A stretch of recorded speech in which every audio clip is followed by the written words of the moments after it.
Hello' guys, বহুকেইটা চাকৰি ওলাইছে বিভিন্ন বিভাগত। গতিকে এই ভিডিঅ'ত সবিশেষ আলোচনা কৰিম ক'ত ক'ত পোষ্টবোৰ মুকলি কৰা হৈছে আৰু আপোনালোকে কেনেকৈ এপ্লাই কৰিব।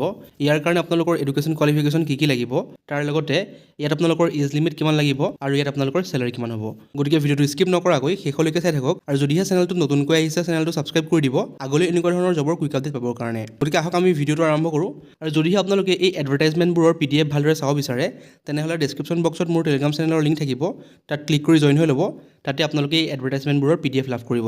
গতিকে আহক আমি ভিডিঅ'টো আৰম্ভ কৰোঁ।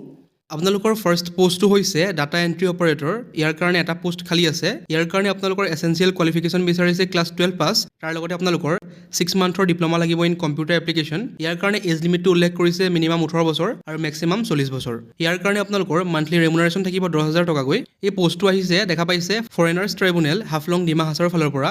গোটেই এড্ৰেছটো ইয়াত মেনশ্যন কৰিছে ফৰেনাৰ্ছ ট্ৰাইব্যুনেল হাফলং ডিমা হাছাও DC